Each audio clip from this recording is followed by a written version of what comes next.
प्रणाम। तत्व ज्योतिष प्रोफेसर अश्विनी यानी आज मैं षोडशी गोपाल मंदिर आया हुआ हूं अंबाला में, अंबा के शहर अंबाला में। अंबा का शहर यानी महाभारत में एक कैरेक्टर हुई हैं अंबा, और एक कैरेक्टर हुए हैं भीष्म।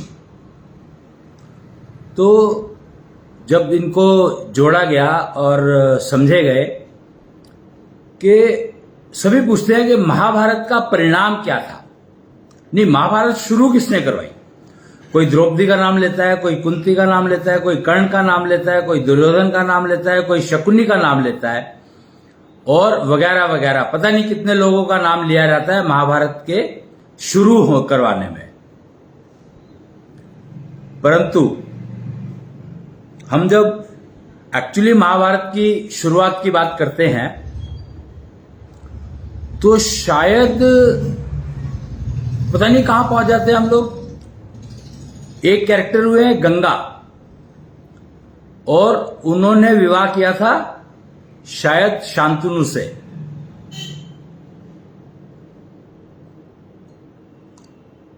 और पर गंगा का क्या कंडीशन थी कि मैं जो भी करूं, देखो यहां पर अब समझने वाली बात है, पति पत्नी, फैमिली, परिवार और समाज, इन सबके महाभारत एक ऐसा ग्रंथ है जो सारे के सारे समाज को दिखाता है, समाज का परिचय कराता है और विश्व समाज बनाने की ओर चलता है। प्राणी और परिवार की बात तो की जाती है, पर प्राणी और परिवार के बीच में एक कड़ी है जिस कड़ी को बहुत ज्यादा इग्नोर किया गया है। मतलब उसके बारे में जानकारी नहीं है, चर्चा नहीं है उसके बारे में। जानकारी तो है ही, क्योंकि परिवार उसके बिना बनता नहीं है। विवाह। शांतनु ने जब गंगा से विवाह किया, मेरे ख्याल से शांतनु नाम मैं ठीक ही ले रहा हूंगा, नहीं तो आप सोच लीजिए, गंगा ने जिनसे विवाह किया तो गंगा ने एक कंडीशन रखी थी कि मैं विवाह करने को तैयार हूं, परंतु मैं जो कुछ भी करूं आप उसमें सवाल नहीं पूछोगे, मेरे किसी भी कार्य में आप सवाल नहीं पूछोगे। अगर हम ये आधार को समझें तो मुझे लगता है महाभारत का तो बीज यहीं से डल गया। क्यों? क्योंकि इससे पहले तो कभी ये बात हुई नहीं, कभी ऐसा कोई ऐसी बात, कोई ऐसा विषय, कोई ऐसा सब्जेक्ट आया ही नहीं जिसमें कन्या ने विवाह से पहले ऐसी कंडीशन रखी हो कि विवाह के बाद मैं जो चाहूं करूंगी, जो मेरा मन होगा करूंगी, जो मेरी इच्छा होगी वो करूंगी, आप उसमें सवाल भी नहीं पूछोगे। पर क्या इस बात पर किसी ने गौर किया? यहां पर जब उन्होंने इतनी क्लियर कट कंडीशन रखी तो क्या शांतनु को, या जो भी वो थे सज्जन, अगर मैं नाम गलत ले रहा हूं तो, उनको इस बात पे एग्री करना चाहिए था या नहीं करना चाहिए था? समाज कहां था उस समय में? क्यों ये बात पे डिस्कशन नहीं हुआ विवाह से पहले कि ये कंडीशंस माननी चाहिए या नहीं माननी चाहिए, या एक नया अध्याय लिखा जा रहा है?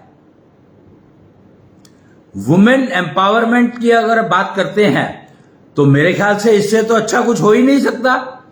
अगर हम वुमेन एम्पावरमेंट की बात करें आज, तो वुमेन एम्पावरमेंट का बीज गंगा ने डाला। पर क्या आज तक हम इस बात को, वुमेन एम्पावरमेंट को गंगा से जोड़ पाए? क्या कोई भी प्राणी, समाज का कोई भी वर्ग इस बात को समझ पाया कि गंगा ने ये कंडीशन क्यों रखी।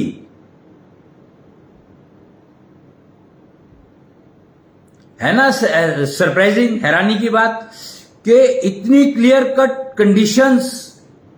इसीलिए लोग कहते हैं कि महाभारत को मानो मत, डरते हैं। महाभारत को मानो मत, डरते हैं और राम जी के रामायण को मानते हैं। और क्योंकि यहां पर लोग जो विवाहित जोड़ों ने एक्सेप्ट कर लिया कि हमें तो वनवास जाना मंजूर है, वनवास जाना ही बेटर है। और फिर पत्नियां जो न्यूली मैरिड लड़कियां आई, उन्होंने तो इंश्योर किया कि वो वनवास जाएंगे ही जाएंगे, चाहे वनवास का अर्थ पता हो या ना पता हो, उसके अंदर क्या क्या होगा, क्या क्या होने की संभावनाएं हैं। आप अगर सीता जी के और राम जी के वनवास का पूरा वो चैप्टर पढ़ लो, समझ लो, तो आपको पता लग जाए वनवास आने का अर्थ क्या है। पर कोई पढ़ता है क्या? सुंदरकांड तो सारे पढ़ते हैं, पर वनवास का पर्व कोई नहीं पढ़ता या पढ़ना नहीं चाहता। पता नहीं क्या सिलसिला है ये, कैसे किया गया, किसने किया ये, कि वनवास राम जी को, जिनका विवाह के बाद भी इनफैक्ट मुहूर्त निकला हुआ था कि उनको राज तिलक होगा, तो विवाह के बाद ऐसा क्या हो गया कि उन्हें वनवास जाना पड़ा। तो यहां पर कैकेयी का नाम लगा दिया गया।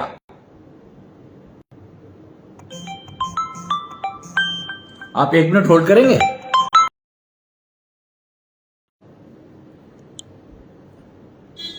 जी, तो हम बात कर रहे थे कि अगर हम रामायण को ही पढ़े, पर रामायण को, पूरी रामायण को समझना होगा, पढ़ने से काम नहीं चलेगा, क्योंकि वो काव्य के रूप में है। तो उसको हम काव्य की तरह से गा करके छोड़ देते हैं, उससे काम नहीं चलेगा। और उनके साथ क्या क्या हुआ ये भी पढ़ने का कोई फायदा नहीं है। हमें समझना है कि वनवास में क्या क्या हो सकता है। हम अगर वनवास जाएंगे तो हमारे साथ क्या क्या संभव है। हम बात कर रहे थे कि राम जी को राज तिलक होना था और ये पहले से ही निश्चित था। बड़े पुत्र थे,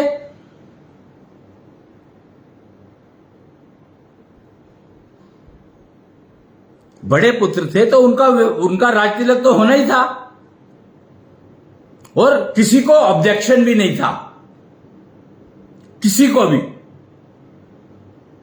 तो ऐसा क्या हुआ कि विवाह के बाद जब राज तिलक करने की तिथि आई, मुहूर्त आया, तो सब कुछ बदल गया। कहीं ये गंगा का रेप्लिकेशन तो नहीं है कि गंगा ने जो किया उसके परछाई यहां आ गई कि राम जी को वनवास जाना पड़ा और सीता जी साथ गई।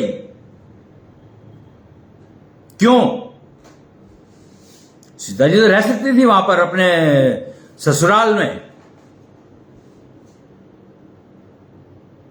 पर उन्होंने पति के साथ जाना चुना।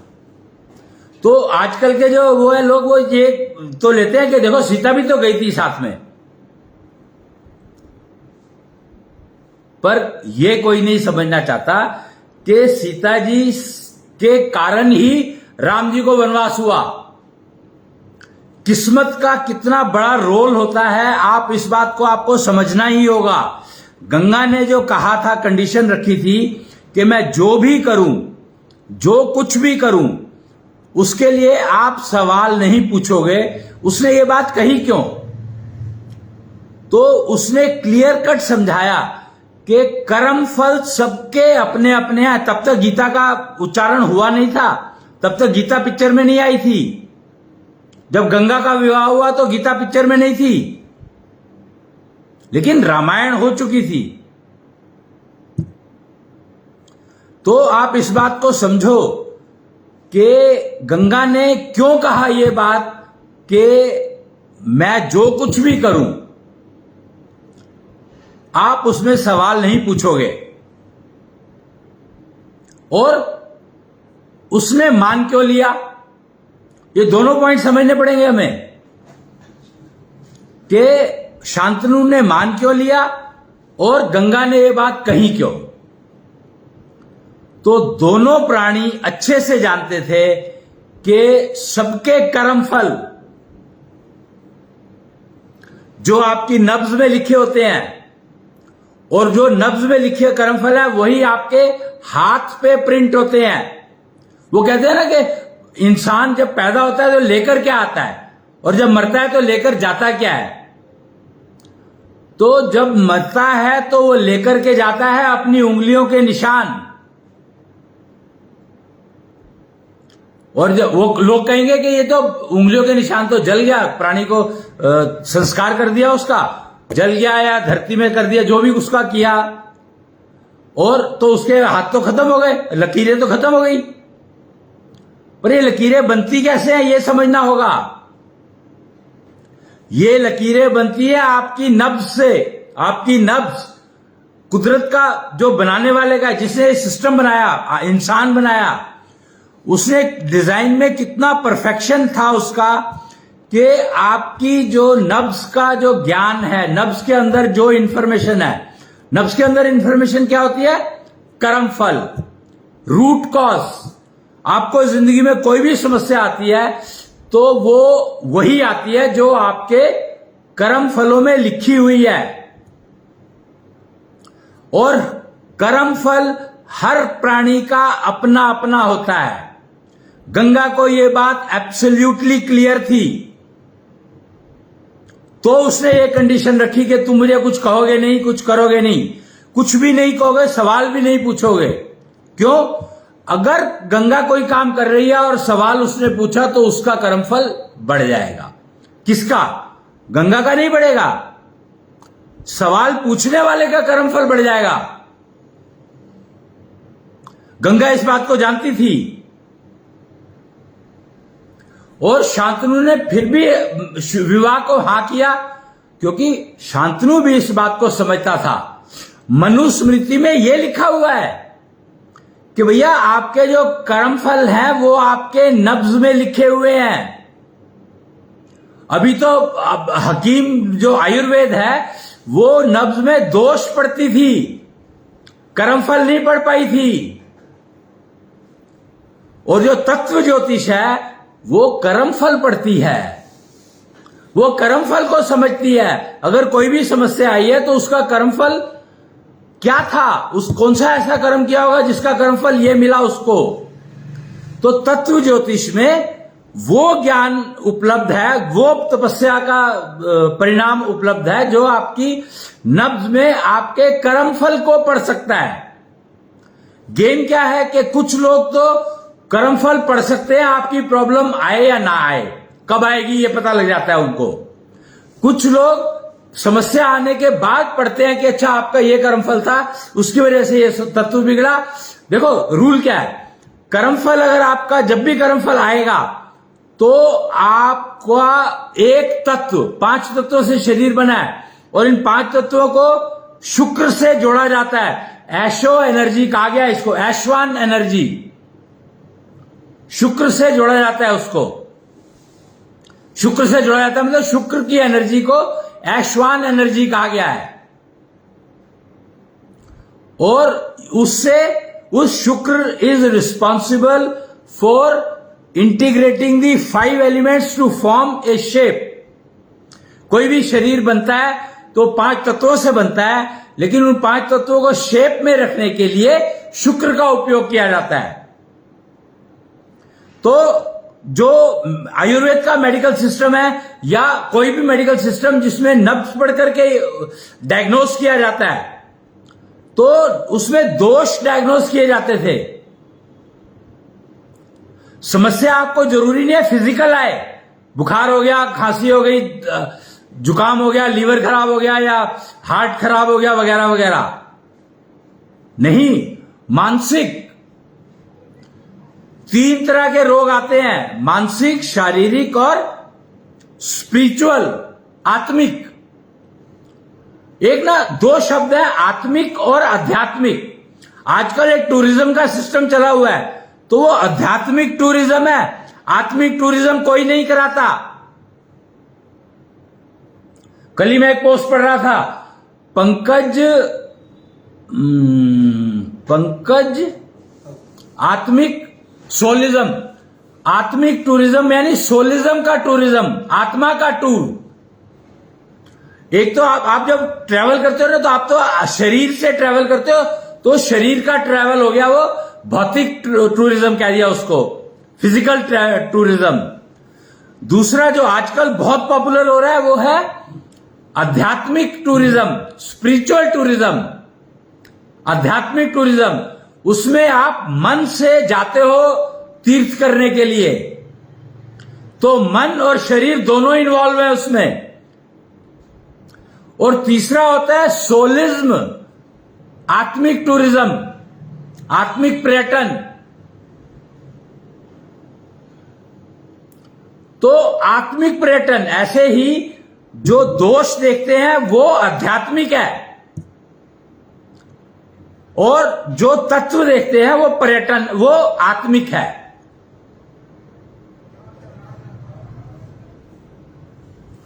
और आत्मिक टूरिज्म का अब एरा शुरू हुआ है। आज क्या तारीख है? आज है 27 तारीख।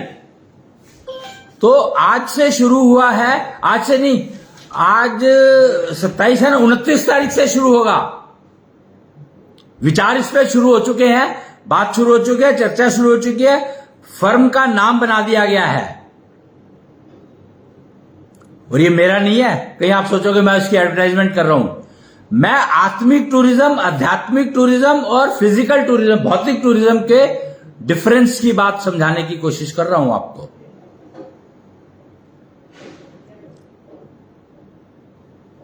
तो जब हम आत्मिक टूरिज्म की बात करते हैं तो हम कर्म फलों की बात समझ सकते हैं, और कर्म फल सबके अपने अपने हैं।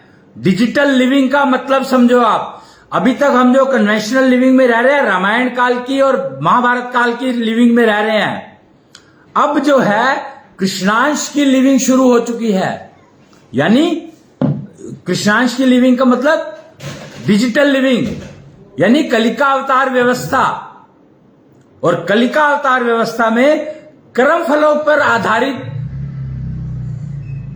जीवन यापन चलता है। कलिका अवतार व्यवस्था कहती है आत्मिक टूरिज्म सबसे ज्यादा इंपॉर्टेंट है, और आत्मिक टूरिज्म का ज्ञान ही नहीं है, किसी को पता ही नहीं है कि आत्मिक टूरिज्म भी कुछ होता है। मैं हैरान हूं, आत्मा की बात सारे करते हैं, सारी दुनिया आत्मा की बात करती है, सोल की बात करती है, स्पिरिट की बात करती है, और आत्मिक ज्ञान, आत्मिक टूरिज्म के बारे में कोई पता ही नहीं है। कर्मफलों के बारे में कोई चर्चा ही नहीं करना चाहता। क्यों? क्योंकि पता ही नहीं है कर्मफल होते कहां हैं। तो कर्मफल आपकी नब्ज में लिखे होते हैं, जो कर्म आपने अभी तक कमाए हैं, अभी तक कमाए हैं, अब जो सांस ले रहे हो उसके साथ तक।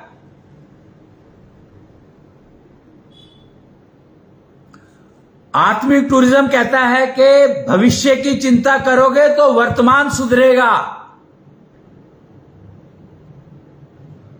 वर्तमान की चिंता करोगे तो आपका भूत भी खराब और आपका भविष्य भी खराब। तो वर्तमान की चिंता नहीं करनी है, नहीं करनी है, नहीं करनी है। चिंता भविष्य की और काम वर्तमान में, और कर्मफल का ध्यान रखें। क्यों? क्योंकि कर्मफल आपको भविष्य में मिलेगा। आज जो कर रहे हो उसका कर्मफल भविष्य में मिलेगा आपको। इसलिए समझ लो इस बात को, सोच लो, आत्मिक टूरिज्म करना चाहिए। कर्मफल को समझो। कर्म करने से पहले आपको कर्मफल पता होना चाहिए। फैमिली प्लानिंग की बात करते हैं हम, तो we can plan that. What does that mean? Family planning का मतलब ही है, वो आपको बता रहा है कि भैया भविष्य की चिंता करो। भविष्य की चिंता करोगे तो आपका वर्तमान में आराम मिलेगा, सुकून मिलेगा, सुख मिलेगा। जिस व्यक्ति ने भविष्य की चिंता करी, उसको समझा, उसी मनुष्य ने वर्तमान में सुख पाया। कर्मफल ही है जो सुख देते हैं, दुख देते हैं। और दुख देते हुए कर्मफल को आप सुख में बदल सकते हैं, इतनी शक्ति दी है आपको। उसके लिए आपको शुक्र को समझना होगा। 5 तत्वों को समझने से काम नहीं चलेगा। उसके लिए आपको ऐश्वान एनर्जी को समझना होगा। उसके लिए आपको ऐश्वान एनर्जी का उपयोग करना सीखना होगा। उसके लिए आपको डिजिटल लिविंग में माइग्रेट करना होगा। ये समझ लें आप, बहुत इंपॉर्टेंट इंफॉर्मेशन दे रहा हूं मैं आज 27 तारीख है, हरियाली तीज है। हरियाली तीज का मतलब जीवन में हरियाली होनी चाहिए। पेड़ पौधों से हरियाली नहीं मिलती है। ये एक बहुत बड़ा वहम है कि हरा पेड़ लग गया तो हरियाली मिल गई। बहुत बड़ा वहम है ये। हरियाली तीज का मतलब है, ये मैसेज है। तीज, तीसरा दिन, तिथि, तीसरी तिथि, तृतीया। कितना महत्व है इसका। हरियाली तीज का मतलब है कि आपकी जीवन में हरियाली रहे, ना कि आप पेड़ पौधों से हरियाली लेकर आओ अपने जीवन में। ये भौतिक टूरिज्म है। अगर आप पेड़ पौधों से हरियाली लाने की कोशिश कर रहे हो तो वो भौतिक टूरिज्म है। अगर आप पेड़ पौधों के पार्क में जाकर के सैर कर रहे हो तो ये आध्यात्मिक टूरिज्म है। और अगर आपके जीवन में हरियाली है तो वो आत्मिक टूरिज्म है। समझना होगा, ये 3 अलग अलग डायमेंशंस हैं।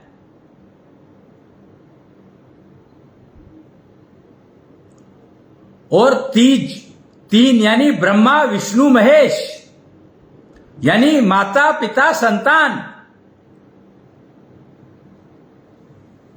ब्रह्मा जी विष्णु के पुत्र थे क्या? अब हमें पुत्र का ही मतलब नहीं पता। जब हम कर्मफल का कंसेप्ट समझने लगे तो हमें पुत्र पुत्री और बच्चों के बारे में जानकारी प्राप्त होगी। कर्मफल ही ज्ञान है। कर्मफल का समझना ही ज्ञान है। और कर्मफल कर्म करने से पहले समझ आना चाहिए। जब तक आप कर्मफल समझे बिना कर्म करोगे तब तक आपको कुछ भी प्राप्त नहीं होगा, कष्ट के अलावा। जिस दिन आप कर्मफल समझ करके कर्म करने लगेंगे तो आप डिजिटल लिविंग में आ गए समझो। और डिजिटल लिविंग में जब आ जाते हैं तो आप ये कहते हैं कि मैं रोगी हूं या निरोगी हूं। बस 2 ही वो है। डिजिटल का मतलब 2 लेवल है, या तो मैं स्वस्थ हूं या रोगी हूं, या मेरे को कोई बीमारी है या मैं ना बीमार हूं, यानी स्वस्थ हूं। बीमारियां शारीरिक, मानसिक, आत्मिक, आध्यात्मिक, 4 तरह की बीमारियां आती हैं शरीर में।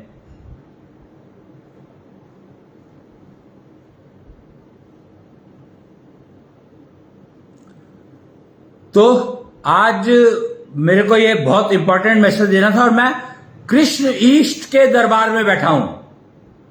यहां पर कृष्ण के ईष्ट का मंदिर लगा हुआ है। अंबा, हमने बात शुरू की थी अंबा से। तो अंबा ने तपस्या की थी। अगर आप महाभारत का थोड़ा सा अंबा वाला पोर्शन पढ़ेंगे, वही बात है ना, हम लोगों ने पोर्शन पढ़ने छोड़ दिए। हमने पोर्शन पढ़े ही नहीं, समझे ही नहीं। अंबा ने तपस्या की थी कि मैं भीष्म का वध करूंगी, पर फीमेल हूं तो मैं युद्ध कर नहीं सकती, तो मुझे पुरुष बनना है। और उसका समझा क्या, आज की तारीख में लोग कन्या बनने के चक्कर में लगे। पुरुष कहता है मुझे स्त्री बनना है। स्त्री कहती है, अब स्त्रियों को समझ आ गया कि भैया मुझे पुरुष नहीं बनना है, मैं तो स्त्री ही ठीक हूं। पुरुष कहते हैं मुझे स्त्री बनना है। क्यों? पता नहीं। मुझे कारण आज तो कोई पुरुष ऐसा नहीं था, कभी भी नहीं था। ये कलयुग का इफेक्ट है कि पुरुष को लगता है कि स्त्री बनने में लाभ है, पता नहीं क्यों। मुझे आज तक समझ में आया नहीं, कारण नहीं समझ में आया मेरे को, एक भी कारण।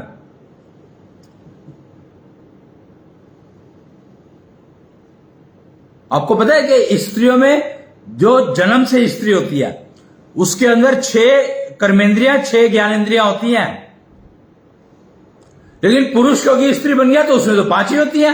तो स्त्री बन गया इसका मतलब नहीं 6 हो गई, 5 ही रहेंगी।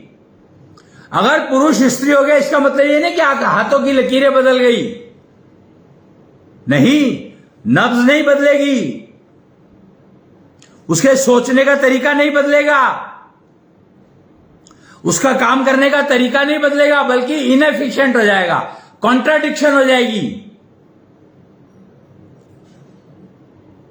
कॉन्ट्राडिक्शन हो जाएगी।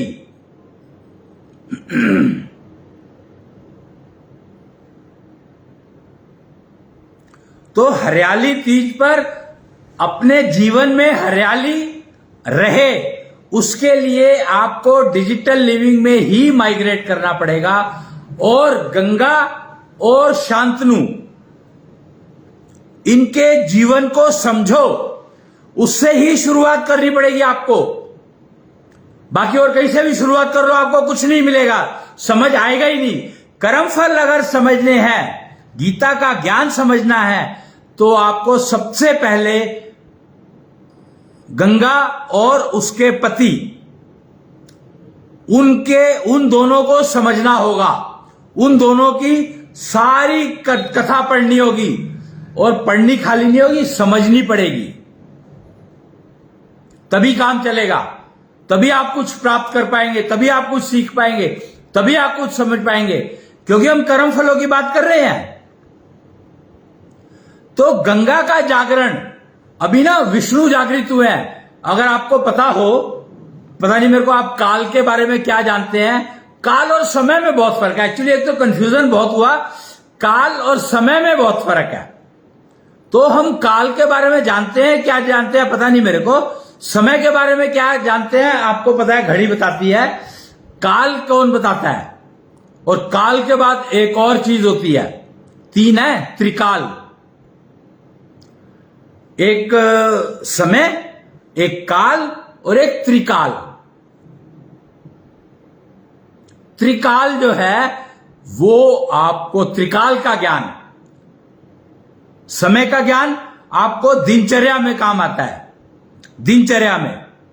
काल का ज्ञान आपको ऋतुचर्या में काम आता है, मौसम, काल का ज्ञान। और त्रिकाल का ज्ञान आपके जीवन में हरियाली लाता है।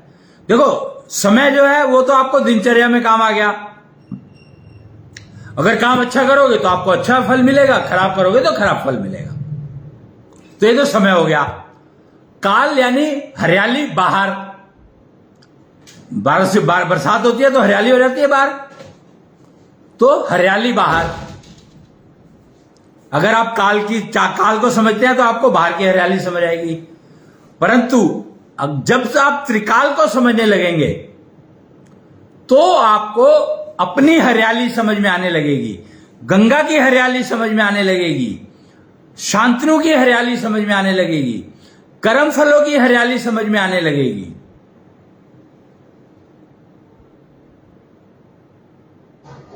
तो ये सब जानकारी मुझे आज आप लोगों के साथ शेयर करनी थी, इसलिए मैं अंबाला आया। और अब अंबाला में ही कोशिश करूंगा कि 2-3 दिन अंबाला में लगाऊं, क्योंकि ये अंबा का स्थान है।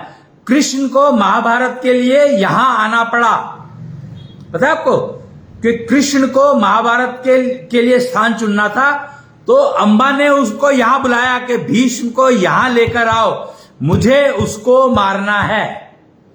और वो तपस्या करके शिखंडी बन चुकी थी। उन्होंने तपस्या किसकी की? तो उन्होंने शंकर, भोलेनाथ, शिव की तपस्या की।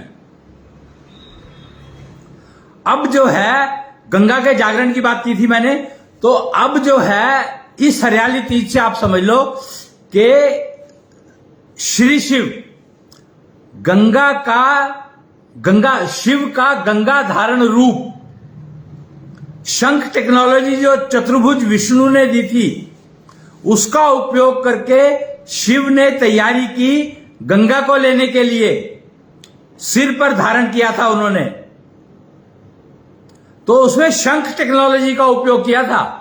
शंख जो कि विष्णु ने दिया था, विष्णु के हाथ में शंख दिखाया जाता है ना, चतुर्भुज रूप अगर देखेंगे तो एक हाथ में शंख दिखाया जाता है। अब वो कलयुग में वो शंख अब डिजिटल शंख के रूप में आ चुका है, डिजिटल शंख के रूप में आ चुका है। अगर आप चाहें तो मैं आपको शायद दिखा पाऊं, शंख की फोटो है क्या?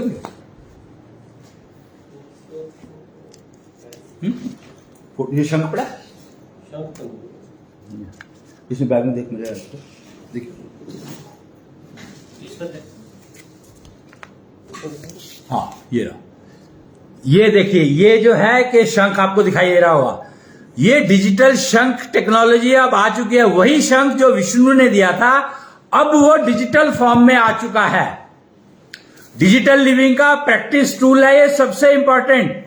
आकाश तत्व अनिकेत, इसमें लिखा हुआ है निष्ठा नभ यूनियन शंख, और एक अनिकेत, अनिकेत जो है शंकर को कहा गया है। तो शंकर ने जो शंख का उपयोग किया था गंगा को धारण करने के लिए, तो शंख टेक्नोलॉजी विष्णु की दी हुई है तब से, जब तो ब्रह्मा आए भी नहीं थे तब से दी हुई है,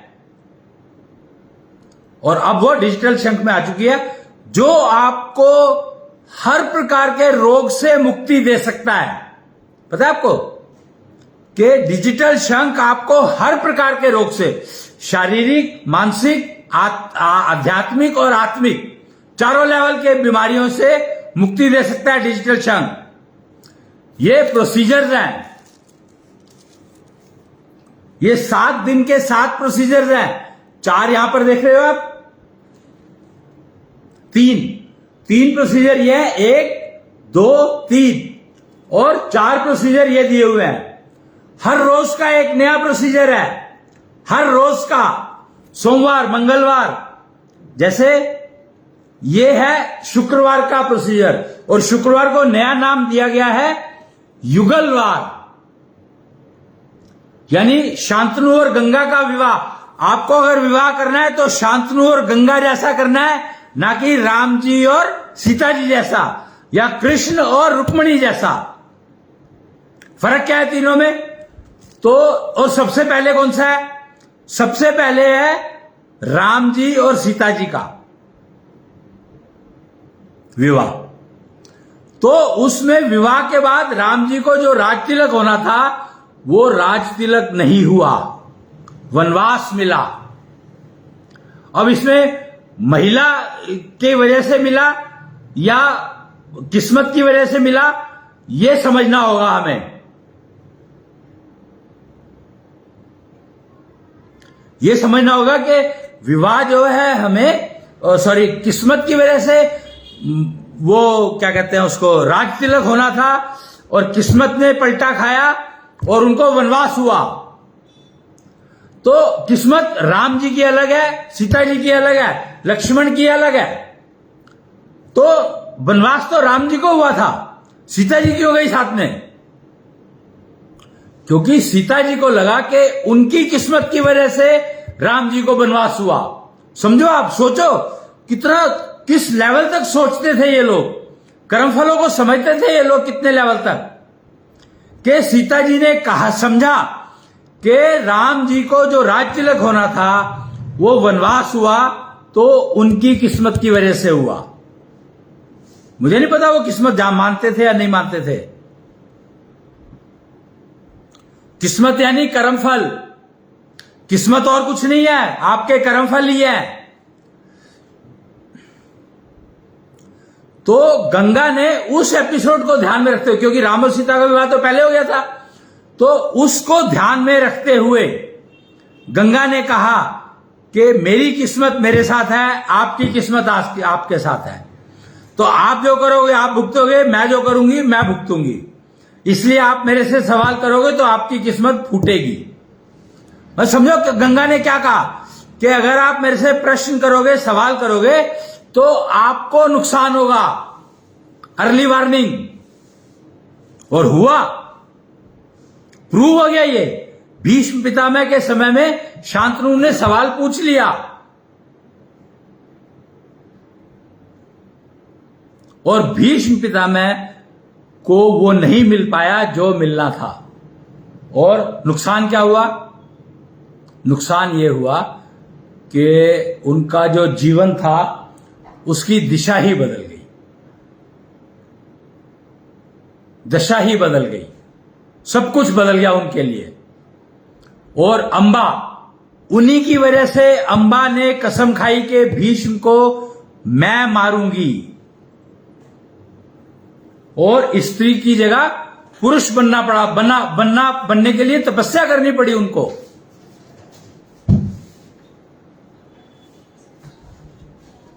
समझे कि उनको स्त्री से पुरुष बनने की तपस्या करनी पड़ी।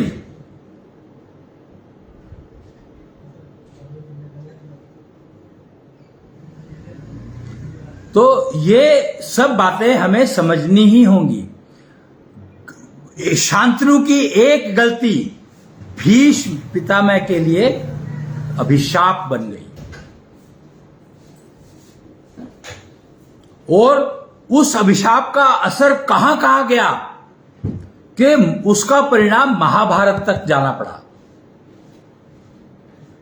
तो क्या मैं ये कहूं कि ये मानूं इस बात को कि गंगा ने महाभारत की नींव रखी थी या शांतनु ने की नींव रखी थी?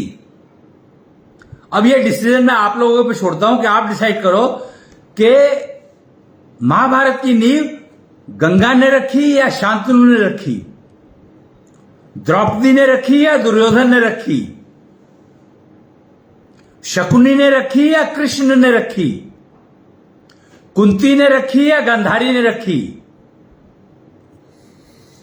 तो ये सब प्रश्न आपको समझने ही होंगे। और डिजिटल लिविंग में मनुष्य रूप का, मनुष्य जन्म का अगर आपको लाभ उठाना है तो आप आत्मिक टूरिज्म, डिजिटल लिविंग और डिजिटल शंख जैसे सिस्टम, टेक्नोलॉजीज का उपयोग करें। और जीवन डायरेक्शन, ये ऊपर एक चार्ट लगा हुआ है, इसमें यहां पर जो लिखा हुआ है ना, वो मैं आपको दिखाता हूं क्या लिखा हुआ है।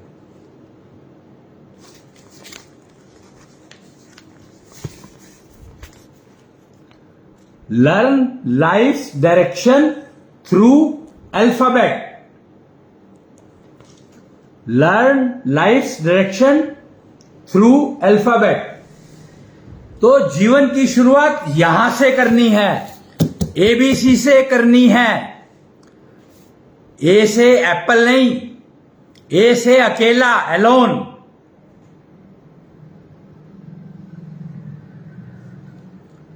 बी से बनाना नहीं।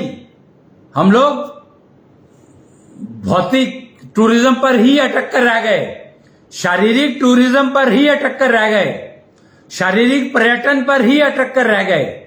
मानसिक पर्यटन तक अब जाना शुरू हुआ है 2014 से। उससे पहले तो मानसिक पर्यटन था ही नहीं, सिर्फ शारीरिक पर्यटन था।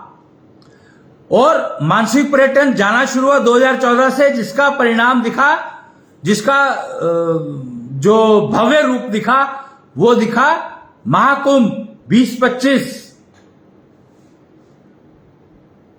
के लोग मानसिक टूरिज्म पर आए थे।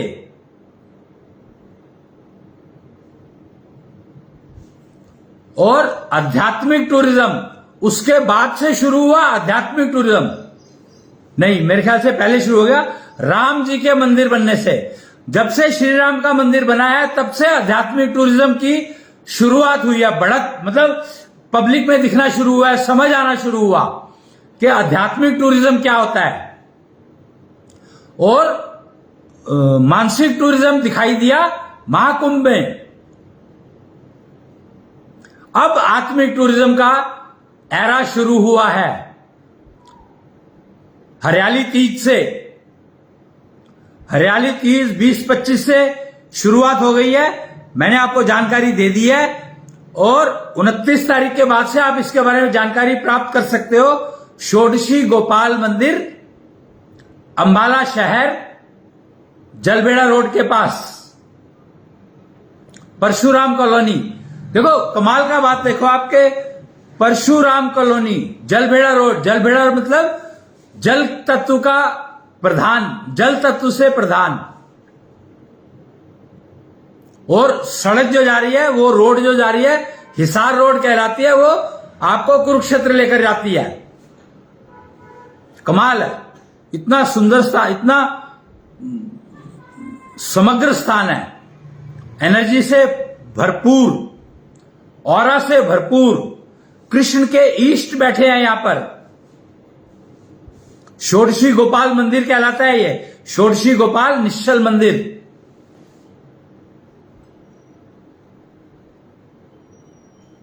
और तत्व ज्योतिष का काम होता है यहां पर। तत्व ज्योतिष के बारे में अगर आपको जानकारी चाहिए तो यहां से मिल जाएगी। ये पहला केंद्र है तत्व ज्योतिष का। और अंबा जी की उससे शुरू हुआ है ये समझो ब्लेसिंग से।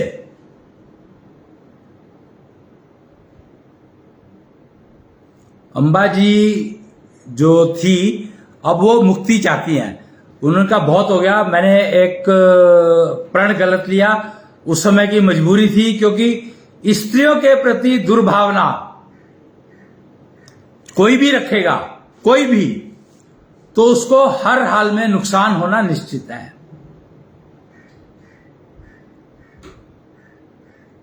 और अगर स्त्री को बदला लेने की नौबत आ जाए, अगर स्त्री को बदला लेने की नौबत आ जाए, तो आप समझो कि वो चरम है उसका, असभ्यता का, जंगलीपन का, जिसको कहते हैं कि जो अगर स्त्री को बदला, रिवेंज लेने की दिमाग में आ जाए, अम्मा का केस समझो आप, तो वो एक चरम है असभ्यता का। Uncivilise society, non civilise society वो है जिसमें स्त्री को बदला लेने की भावना जागृत हो।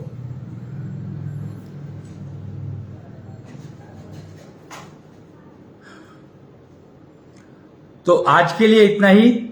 एक छोटी सी पोयम है, शुक ज्ञानिता कहते हैं उसको। आचार्य शुक का नाम आपने सुना होगा शायद। आचार्य शुक थे जिन्होंने परीक्षित को वो सुनाई थी, कोई तो कथा सुनाई थी, भागवत कथा सुनाई थी मरने से पहले। तो उनके नाम पर एक कविता बनी है, शुक ज्ञानिता। इतनी शक्ति हमें देना माता, मन पे विश्वास कमजोर हो ना। अनेक रस्तों में है एक रास्ता, भूल कर भी कोई भूल हो ना। योग्यता जो मेरी बढ़ा दे, ऐसा पथ कोई तैयार दो ना। योग्यता बढ़ाने का रास्ता जो है वो मां ही दिखा सकती है। और योग्यता जब तक बढ़ेगी नहीं, आपको मिलेगा नहीं कुछ भी। तो आपका प्राइम जो रिस्पॉन्सिबिलिटी है मनुष्य जन्म में आने की, आप अपनी योग्यता को बढ़ाओगे। योग्यता जो मेरी बढ़ा दे, ऐसा पथ कोई तैयार दो ना। ज्ञान पथ जो मुझको दिखा दे, ऐसा गुरुद्वार तुम हमको दो ना। गुरुद्वार, गुरुद्वार में गुरु ही ज्ञान पथ दिखा सकता है। योग्यता, ज्ञान पथ पर चलने की योग्यता तो वो दिखाएगी, योग्यता प्राप्त करने का तरीका वो बताएगी मां। और गुरु ज्ञान पथ का, ज्ञान पथ दिखाएगा, पहचान करवाएगा। कि तुम्हारे लिए ज्ञान पथ कौन सा वैलिड है। कम से कम 84 लाख ज्ञान पथ है। पता है आपको 84 लाख योनियां क्यों कही गई? क्योंकि हर योनि के लिए एक ज्ञान पथ है। तो 84 लाख ज्ञान पथ हैं। आपको कौन से ज्ञान पथ पे चलना है ये आपको समझना पड़ेगा। तो वो गुरुद्वार से ही मिलेगा, गुरु के द्वार जाकर ही मिलेगा। श्वास पथ पर जो चलना सिखा दे, ऐसे गुरु की कोई पहचान तो दो ना। तो वो मां से कह रहा है कि मेरे को ऐसे गुरु की पहचान दे दो जो मुझे श्वास पथ पर चलना सिखा दे। तो ये छोटी सी पोयम है 10 लाइन की। इस पोयम को अगर आप हर भोजन के करने से पहले गाएंगे, कम से कम एक बार, अगर 2-3 बार 3 बार भी गा लें तो अच्छा है, पर कम से कम एक बार हर भोजन करने से पहले, कुछ भी खाने से पहले, तो आपका डाइजेशन सिस्टम इंप्रूव होने लगेगा। आपको ब्लेसिंग्स मिलने लगेंगी वातावरण की। वातावरण में पृथ्वी को मां कहा गया है क्योंकि वो आपको पालती है, और जिसने आपको पैदा किया है एक वो मां वो भी है। वो चाहती तो आपको दुनिया में आने ना देती।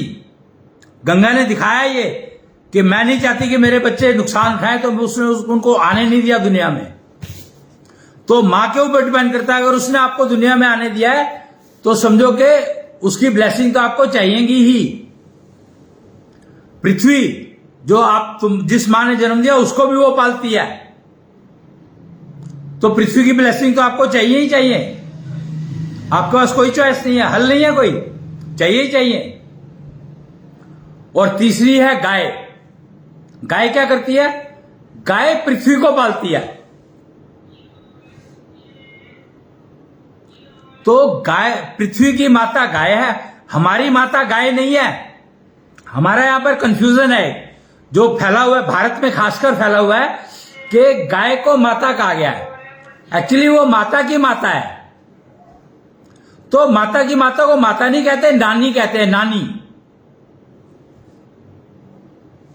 तो गाय हमारी नानी है, पृथ्वी हमारी माता है सबकी, और जिसने हमें जन्म दिया वो हमारी मां है। वे 3 शब्द समझ लो, मां, माता और नानी। माता की माता, माता की मां। तो आज के लिए इतना। और ये पोएम का आप ध्यान रखें, हर खाने से पहले आप ये पोएम करेंगे तो आपका डाइजेशन सिस्टम इंप्रूव होने लगेगा 40 दिन में। 40 दिन लगेंगे, पर 40 दिन में आपका ये सिस्टम इंप्रूव होने लगेगा, डाइजेशन सिस्टम। और डाइजेशन सिस्टम ठीक होने लगेगा तो पेट के रोगों से तो आप बच गए। और अगर आप परहेज कर लेंगे ठीक सा, अपने मन के मुताबिक वाला परहेज कर लेंगे, तो समझो कि आपके बहुत सारे रोग बच गए, रोगों से बच गए आप। तो ये आधार है, शुक ज्ञानिता आधार है आपके मानसिक शारीरिक रोगों से बचने का उपाय। प्रिवेंटिव मेंटेनेंस है ये। तो आज के लिए इतना ही। प्रणाम। जय कृष्णेंद्र।